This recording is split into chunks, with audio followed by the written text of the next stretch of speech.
My name is Mike Welker, Coordinator of E-Learning and Innovation and Instructional Designer here at NC State College. In this brief tutorial video, we'll walk you through how to do the basics of firing up and presenting content in the specific classroom. Everything we need to do as far as operating, manipulating, powering on or off this equipment happens up here at the front of the room in the instructor console. Optional place or a drawer where you can pull that down and out comes your keyboard or mouse to operate the instructor PC. But for our purposes, one of the first things we'll need to do to get ready for class is to fire up the PC.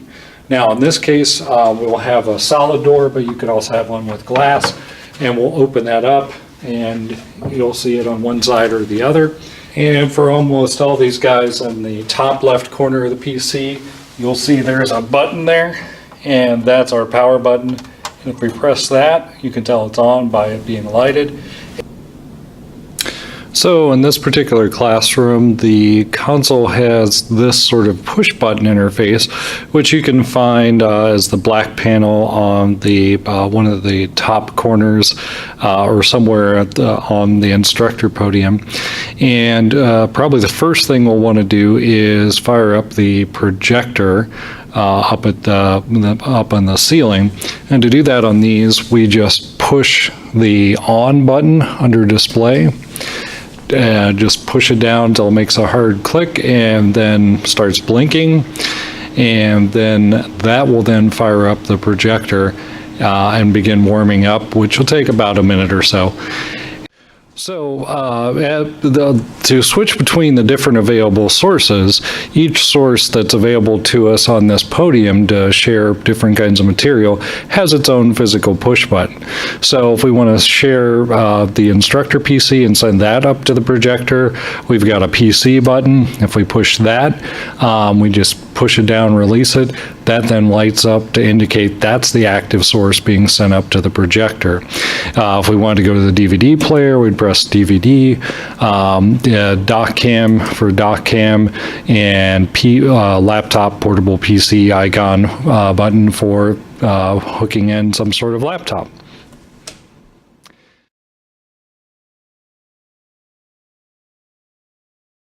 When we're all done and ready to shut everything down, we'll just go back to our instructor panel here on the podium, and under display, instead of saying on, and once that's begun, then that will begin the process of shutting down the projector. You want to make sure you log out of the instructor PC under your login and then pick up your materials, and then you're good to go. Now for the laptop option, if I want to bring in my own laptop, I'll need to look for somewhere in the podium there'll be connectors, either these 3-row connectors, what we call the so-called VGA, or a newer connector, HDMI, as well as if I'm doing audio, some sort of audio plug there as well. And I'll need to plug those into my laptop and get that fired up and send its video out. Then I can select the laptop source as being the source I want to go to the projector.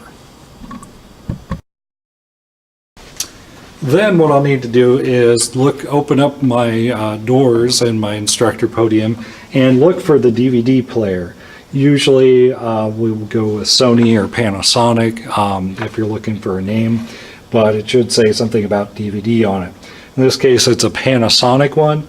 So to open that up, to put my DVD in, I'd hit the open close, and it'll think about it, and then it will open up a drawer. I can put my DVD in and say open and close and go to town.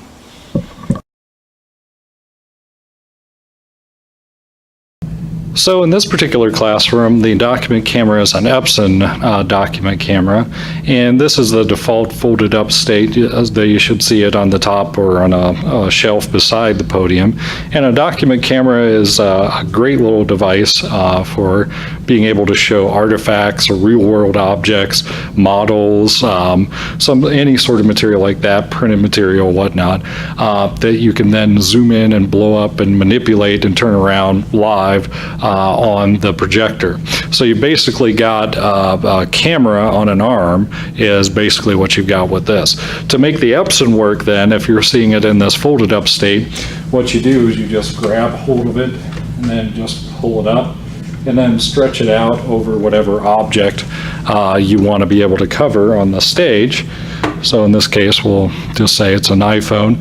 Then you just kind of manipulate things around as you want. And then to turn on the document camera, you look for this yellow power button, and then I'll press that, and it'll blink, blink, blink.